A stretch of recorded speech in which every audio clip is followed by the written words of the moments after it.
साल 1959 में तिब्बत में विरोध की एक ऐसी आग देखने को मिलती है जिससे पूरे तिब्बत में हंगामा मच जाता है। चाइना के खिलाफ तिब्बत की जनता प्रोटेस्ट पर उतर आती है। ल्हासा में तनाव हद से ज़्यादा बढ़ जाता है। इसी बीच चाइनीज सरकार दलाई लामा को एक स्पेशल थिएटर परफॉर्मेंस के लिए आमंत्रित करती है, लेकिन उनकी यह शर्त होती है कि दलाई लामा बिना सुरक्षा और बिना बॉडीगार्ड के आए। इस डिमांड का इमीडिएट इफेक्ट यह होता है कि तिब्बत की जनता यह मान लेती है कि चाइना दलाई लामा के खिलाफ साजिश कर रहा है और उनकी ज़िंदगी खतरे में है। इसी के खिलाफ तिब्बतियन लोगों की तरफ से एक बड़ी अपराइज देखने को मिलती है। अपने लामा को बचाने के लिए तिब्बतियन जनता सड़कों पर उतर आती है। बढ़ते तनाव के बीच चाइनीज गवर्नमेंट और दलाई लामा का कम्युनिकेशन ब्रेक हो जाता है। तब चाइना की तरफ से भी काउंटर अटैक देखने को मिलता है। चाइनीज सरकार अपने सोल्जर को तिब्बत की कैपिटल ल्हासा भेजकर उसे चारों तरफ से घेर लेती है। ऐसे में अपने लामा को बचाने के लिए जनता दलाई लामा के पैलेस पोटाला पैलेस के बाहर खड़ी हो जाती है। 12 मार्च 1959 को दलाई लामा जब अपने ओरेकल की स्थिति से निपटने के लिए समाधान मांगते हैं तो उन्हें तिब्बत से जाने के लिए कह दिया जाता है। ओरेकल मेडिटेशन के दौरान पेन और पेपर से आउटलाइन बनाकर उन्हें तिब्बत से बाहर निकालने का रास्ता दिखाते हैं। इसी बीच ल्हासा के जूर पार्क के पास 2 भीषण बम धमाके सुनाई देते हैं। ऐसे में जब बचने की उम्मीद ना के बराबर हो जाती है तब दलाई लामा अपनी मां, बहन और कुछ टॉप ऑफिशियल के साथ भेष बदलकर पैलेस से भाग जाते हैं। इस दौरान चाइनीज मिलिट्री तिब्बत को इन्वेड करके उस पर अपना पूरा कंट्रोल कर लेती है और इसी के साथ तिब्बत की सोवरेनिटी का भी अंत हो जाता है। और आखिर में 7 अक्टूबर 1959 तिब्बत का इतिहास का वो काला दिन आता है जब चाइनीज आर्मी तिब्बत की पीसफुल जमीन को इन्वेड करके चाइना में फाइनली शामिल कर लेता है। जिन लोगों ने भी इस जबरदस्ती के विरोध में सरकार के खिलाफ आवाज़ उठाई उन लोगों को मार दिया जाता है। यह कहानी है दोस्तों तिब्बत देश की, जो एक समय पर हुआ करता था एक महान देश जिसे चाइना ने कब्जा किया। और यह कैसे हो पाया, आइए समझने की कोशिश करते हैं। रूफ ऑफ द वर्ल्ड के नाम से मशहूर यह देश न केवल एक अलग संस्कृति पहचान रखता था बल्कि हजारों साल पुराना था। इनिशियली यह देश 3 प्रोविंस में बटा हुआ था। पहला था यूशोंग, दूसरा था आमदो और तीसरा था खाम। लेकिन 7वीं सेंचुरी में इन तीनों प्रोविंस को मिलाकर एक यूनिफाइड तिब्बत की नींव डाली गई। इस पर राज करने वाली पहली डायनेस्टी यारलंग डायनेस्टी बनी, जिसके पहले राजा नामरी संगसन थे और इनके राज में ही ल्हासा को तिब्बत का कैपिटल बनाया गया। 7वीं सेंचुरी से 9वीं सेंचुरी तक तिब्बत सेंट्रल एशिया का एक ऐसा शक्तिशाली किंगडम बनकर उभरा जिस पर सोंगस्टिन गैम्पो, त्रिसोंग डेंडसन और रलपकन जैसे महान राजाओं ने राज किया और अपने शासनकाल में तिब्बत की डोमिनेंस को पूरे एशिया में एस्टेब्लिश किया। खासकर त्रिसोंग डेंडसन ने तिब्बत आर्मी को इतना मजबूत बनाया कि दुश्मन एम्पायर की सेनाएं भी तिब्बत के सामने फीकी थीं। लेकिन परेशानी यह थी कि उस दौर में भी चाइना तिब्बत को पाने के सपने देखता था। दोनों किंगडम के बीच बाउंड्री को लेकर विवाद काफ़ी गहरा था। करीब 200 सालों तक चाइना और तिब्बत के बीच पावर का टकराव यूं ही जारी रहा और एक दूसरे पर कब्जा करने की पुरजोर कोशिश होती रही। लेकिन यह सब थम गया जब तिब्बत की डोमिनेंस और स्ट्रांग पोजीशन को देखकर चाइना ने खुद आगे चलकर तिब्बत से पीस ट्रीटी के लिए हाथ बढ़ाया। 1821 बीसी में चाइना के टैंग एम्पायर और तिब्बत के तिब्बतियन एम्पायर के बीच एक पीस ट्रीटी साइन होती है और इस ट्रीटी के आधार पर दोनों देशों ने यह फैसला लिया कि वह एक दूसरे की टेरिटरी को हथियाने की कभी कोशिश नहीं करेंगे। 7 से 9 सेंचुरी तक सोंगस्टिन गैम्पो और त्रिसोंग डेंडसन जैसे महान राजाओं के शासनकाल में तिब्बत ने जहां एक और स्ट्रांग इंपीरियल रूल को देखा, वहीं इसी दौरान तिब्बत में बुद्धिज्म ने भी धीरे धीरे पनपना शुरू किया और आने वाले दशक में बुद्धिज्म तिब्बत से इस तरह जुड़ गया कि ये उनकी आइडेंटिटी का हिस्सा बन गया। इसकी शुरुआत सबसे पहले किंग सोंगस्टिन गैम्पो से हुई, जिन्होंने तिब्बत में बौद्ध धर्म को बढ़ावा देने में एक अहम भूमिका निभाई। दरअसल महाराज गैम्पो ने 2 बुद्धिस्ट लड़कियों से शादी की जो कि एक चाइना और नेपाल से थी। ये दोनों ही पत्नियां अपने साथ बुद्धिस्ट स्टैचू, स्क्रिप्चर और बुद्धिस्ट सेक्रेड ऑब्जेक्ट को लेकर तिब्बत में आई और इन्हीं से इन्फ्लुएंस होकर गैम्पो ने भी बुद्धिज्म की राह चुनी और इनके ही शासनकाल में बुद्धिस्ट रिलीजियस प्रैक्टिसेस को तिब्बती दरबार और समाज में इंट्रोड्यूस किया गया। यहाँ पर क्रेडिट दिया जाता है एक इंडियन टीचर को जिनका नाम था पद्मसंभवा। इन्हें इंडिया से इनवाइट किया जाता है तिब्बत में और आज के समय में तिब्बत के लोग इन्हें गुरु रिनपोचे के नाम से बुलाते हैं। लेकिन आम जनता पर बुद्धिज्म का असर तब देखने को मिला केवल 13 साल की उम्र में किंग त्सॉन डैंसन ने तिब्बत की राजगद्दी को संभाला और केवल 20 साल की उम्र में ही उन्होंने बुद्धिज्म को अपना लिया। अपने शासनकाल में बुद्धिज्म को तिब्बत में फैलाने के लिए उन्होंने भारत और नेपाल के कई बुद्धिस्ट स्कॉलर्स को तिब्बत में बुलाया और बुद्धिस्ट टेक्स्ट को तिब्बती भाषा में ट्रांसलेट करवाया। इसके बाद से ही तिब्बत में कई मोनेस्ट्री की भी स्थापना हुई। न केवल राजाओं बल्कि आम जनता और तिब्बतियन कल्चर में भी बुद्धिज्म ने अपनी जड़ें जमा ली। एक तरफ बुद्धिज्म जो तिब्बत के लिए उसकी आइडेंटिटी बन गया, वहीं पॉलिटिकल तिब्बत एम्पायर कमजोर पड़ने लगा और इसका नतीजा ये हुआ 1250 एडी में मंगोल ने तिब्बत पे कब्जा कर लिया। लेकिन अपने शासनकाल में मंगोल्स ने ना तो तिब्बत की रिलीजियस ऑटोनॉमी के साथ छेड़छाड़ की और ना ही चाइना के साथ इसको मिलाया। और ऐसा इसलिए हो पाया क्योंकि तिब्बत के सैन्य अभियानों की जिम्मेदारी गंगेश खान के पोते गोदान खान को सौंपी गई थी, जो खुद बुद्धिज्म से इन्फ्लुएंस हो गए थे। 1247 एडी में गोदान खान की भेंट एक बुद्धिस्ट लामा यानी कि स्पिरिचुअल लीडर से होती है जिनका नाम साक्या पंडित था, और वो इनसे मिलकर इतना इम्प्रेस हो गए थे कि उन्होंने खुद बौद्ध धर्म को अपना लिया। यही कारण है कि मंगोल इन्वेजन होने के बाद भी तिब्बत का नाता बुद्धिज्म से और गहरा होता चला गया। इसी बीच तिब्बत में एम्पायर बदलते गए। वहीं चाइना में भी कई डायनेस्टी आई और चली गई, लेकिन चाइना का तिब्बत को पाने का ख्वाब कभी नहीं बदला। दोनों देशों के बीच टकराव चलता रहा और 1645 में तिब्बत को नागवान लोब्सांग ग्यात्सो का साथ मिला, जिन्होंने तिब्बत को हर तरह से आज़ाद कराया। ग्यात्सो तिब्बत के फिफ्थ लामा यानी कि रिलीजियस लीडर बनने के साथ साथ वहां के टेम्पररी रूलर भी बने। इन्हें तिब्बत के इतिहास में द फिफ्थ कहकर भी बुलाया जाता है। इसके बाद दशकों तक तिब्बत एक इंडिपेंडेंट स्टेट की तरह एग्जिस्ट करता रहा, मगर इनकी आज़ादी को मंगोल नाम का ग्रहण 1717 में फिर लगा, जिन्होंने तिब्बत को एक बार फिर अपने कब्जे में कर लिया। मगर केवल 3 साल बाद ही चाइना तिब्बत का सेवियर बनकर आगे आया और उसने तिब्बत से मंगोल्स को बाहर खदेड़ दिया।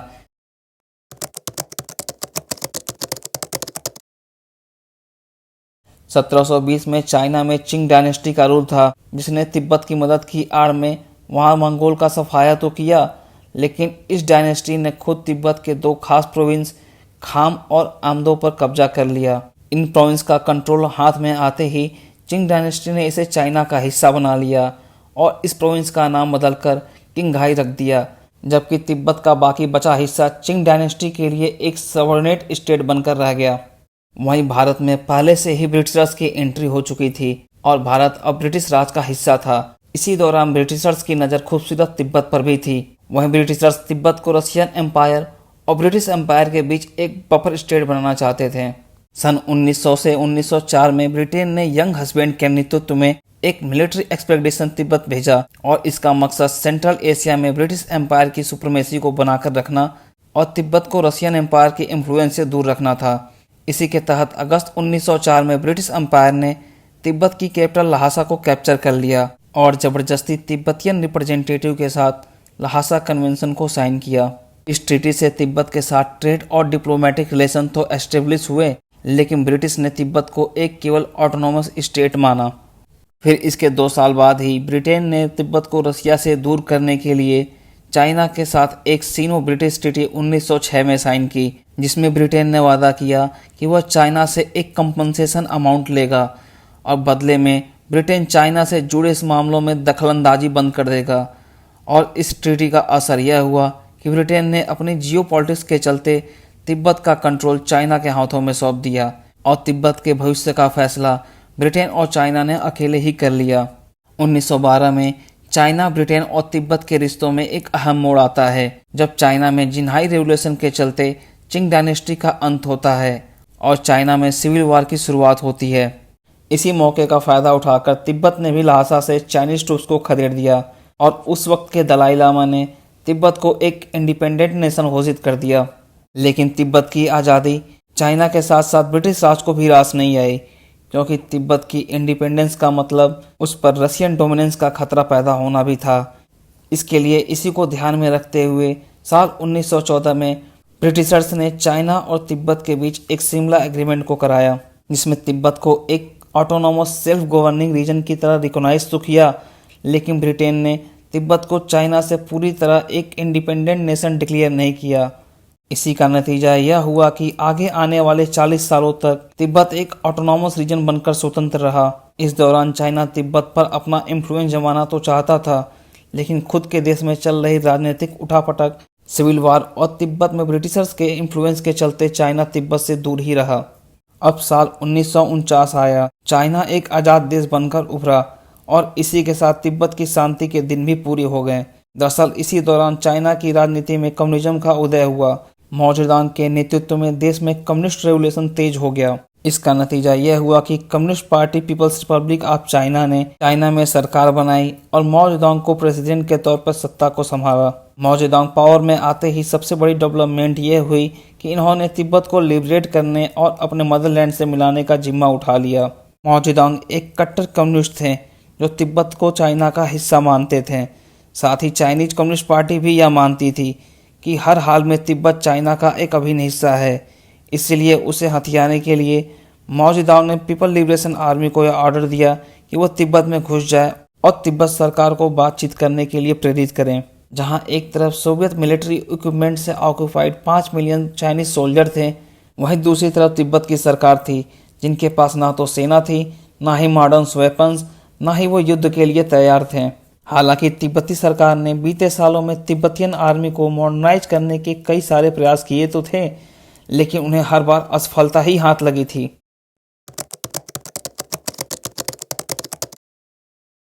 तिब्बत और चाइना के कॉन्फ्लिक्ट को सुलझाने की एक कोशिश भारत और ब्रिटेन की तरफ से भी हुई थी, जिन्होंने दोनों देशों के बीच निगोशिएशन के लिए डिप्लोमेटिक सोल्यूशन निकालने की बात की थी। इसी के तहत तिब्बतियन रिप्रेजेंटेटिव और चाइनीज रिप्रेजेंटेटिव नई दिल्ली में आकर मिलते हैं। चाइनीज एम्बेसडर जनरल युआन जंगसियन ने तिब्बत के सामने 3 पॉइंट डिमांड रखी, जिसमें वह चाहते थे कि तिब्बत को चाइना का हिस्सा माना जाए, तिब्बत की रक्षा के लिए चाइना जिम्मेदार हो और चाइना तिब्बत के लिए फॉरेन रिलेशन और ट्रेड के लिए भी जिम्मेदार हो। लेकिन इसका कोई भी नतीजा नहीं निकला। निगोशिएशन की सारी कोशिशें बेकार हो गईं। डिप्लोमेटिक सलूशन ना निकलने पर चाइना ने छल या बल से तिब्बत को पाने के लिए तैयारी शुरू कर दी। 7 अक्टूबर 1950 को चाइना ने तिब्बत को इन्वेड कर दिया और तिब्बत में हजारों संख्या में अपनी आर्मी भेज दिया। आर्मी को स्पेसिफिकली तिब्बत के ईस्टर्न पार्ट में ही एडवांस होने के लिए कहा गया। दुनिया को शांति सिखाने वाले तिब्बत में चाइना ने अशांति और बदहाली का ऐसा तांडव मचाया कि हालात बद से बदतर हो गए। तिब्बत में हजारों सैनिक मारे गए। तिब्बती सरकार पर निगोशिएशन के लिए चाइनीज सरकार द्वारा भारी प्रेशर बनाया गया और इन्हीं खराब हालतों को ध्यान में रखते हुए केवल 15 साल की उम्र में 14वें दलाई लामा को तिब्बत का हेड ऑफ स्टेट बनाया गया, क्योंकि तिब्बत में स्पिरिचुअल गुरु को ही सबसे जरूरी लीडर के तौर पर देखा जाता था। लेकिन इससे तिब्बत के हालात में सुधार नहीं होता है। इसलिए मजबूरन तिब्बती रिप्रेजेंटेटिव को बीजिंग के चाइनीज रिप्रेजेंटेटिव के नेगोशिएशन के लिए हामी भरनी पड़ती है। बीजिंग में तिब्बत के साथ नेगोशिएशन टॉक चाइना का केवल एक बहाना होता है। इसके तहत वो तिब्बत को अपने शिकंजे में फंसाने में कामयाब हो जाता है। बीजिंग में तिब्बतियन डेलीगेट्स के सामने पहले से ही तैयार 17 पॉइंट एग्रीमेंट को परोस दिया जाता है और तिब्बतियन रिप्रेजेंटेटिव को इस एग्रीमेंट को मानने के लिए दबाव बनाया जाता है। इस एग्रीमेंट में तिब्बत पर चाइना का अधिकार को साफ कर दिया जाता है कि तिब्बत चाइना का हिस्सा है, लेकिन साथ ही साथ एग्रीमेंट में चाइना भी यह वादा करता है कि तिब्बत की ऑटोनॉमी बरकरार रहेगी। तिब्बत में सदियों से चले आ रहे बुद्धिज्म का सम्मान किया जाएगा और तिब्बत के लामा और उनकी स्टेट पावर और पोजीशन के साथ छेड़खानी नहीं होगी। हालांकि तिब्बत को चाइना के पहले पॉइंट से साफ इनकार होता है, लेकिन चाइना के बाकी पॉइंट्स को मद्देनजर रखते हुए इस एग्रीमेंट को तिब्बत मान लेता है। आम लोग और 16 साल के दलाई लामा भी तिब्बत के इंटरनल पॉलिटिकल मैटर में चाइना की इंटरफेरेंस न होने की इस बात को एग्रीमेंट में मान लेते हैं। नेगोशिएशन की आड़ में चाइना तिब्बत से अपना फैसला जरूर मनवा लेता है, लेकिन आने वाले सालों में वह अपने प्रॉमिस पर खरा उतरने में बुरी तरह से फेल होता है और यह 17 पॉइंट एग्रीमेंट ही तिब्बत के लिए सबसे बड़ी मुसीबत बन जाते हैं। रिलीजियस फ्रीडम और तिब्बत के कल्चर को बचाने का ढोंग चाइना के इरादों के तले ज़्यादा सालों तक नहीं टिक पाता और एक एक करके चाइना खुद अपने एग्रीमेंट से मुकरने लगता है। और चाइना न केवल तिब्बत के पॉलिटिकल सिस्टम में दखलंदाजी करता है, बल्कि चाइना तिब्बत की मॉनेस्ट्री और रिलीजियस इंस्टीट्यूशन को भी इन्फ्लुएंस करना शुरू कर देता है। साल 1949 में तिब्बत में विद्रोह की एक ऐसी आग देखने को मिलती है जिससे पूरे तिब्बत में हंगामा मच जाता है। चाइनीज सरकार दलाई लामा को इनवाइट करती है एक स्पेशल चाइनीज थिएटर परफॉर्मेंस देखने के लिए। लेकिन इस इनविटेशन में उनकी एक बड़ी ही अजीबोगरीब डिमांड होती है। वो कहते हैं दलाई लामा आए, हमारी इस परफॉर्मेंस को देखें, लेकिन वो बिना बॉडीगार्ड्स के आए। ये सुनकर लोग बड़े चौकन्ने हो जाते हैं। तिब्बत के लोगों को लगता है क्या चाइनीज सरकार यहाँ पर हमारे दलाई लामा को किडनैप करने वाली है।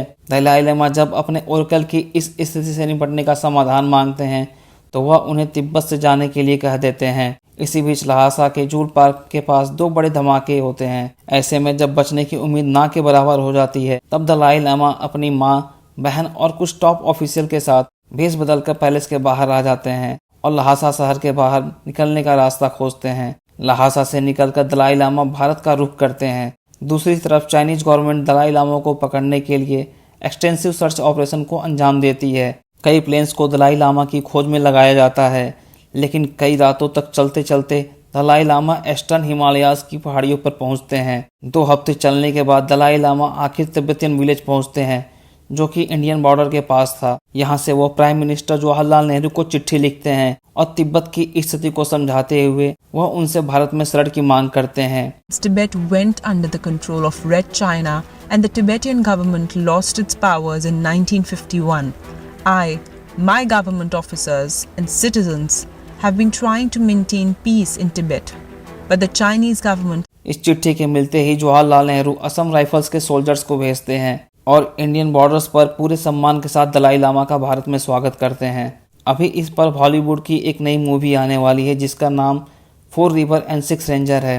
31 मार्च 1959 को दलाई लामा अपने ग्रुप के साथ भारत के अरुणाचल प्रदेश में प्रवेश करते हैं और भारत के धर्मशाला में तिब्बतियन गवर्नमेंट को फॉर्म करते हैं। दलाई लामा के तिब्बत छोड़ने के बाद यह आज़ाद देश चाइना के टेरिटरी का हिस्सा बन जाता है और 28 मार्च को तिब्बतियन गवर्नमेंट को डिसॉल्व कर दिया जाता है और तिब्बत की आइडेंटिटी केवल एक हिस्ट्री बनकर रह जाती है। इसके बाद चीनी सरकार अपनी दमनकारी नीतियों को जबरदस्ती तिब्बत पे थोपती है, जिससे इनके ट्रेडिशनल कल्चर को काफ़ी नुकसान पहुंचता है। चाइना के इस रूल से खपा होकर जब तिब्बतियन ग्रुप्स ने हथियार उठाए तो अमेरिका ने उन्हें सपोर्ट दिखाते हुए गुरिल्ला वॉरफेयर की कई सालों तक ट्रेनिंग दी।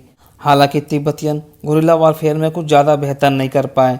इसके कुछ साल बाद अमेरिका ने भी अपने हाथ ऊपर उठा लिए। इसके बाद चाइना तिब्बत के खिलाफ और भी अग्रेशन शो करने लगा।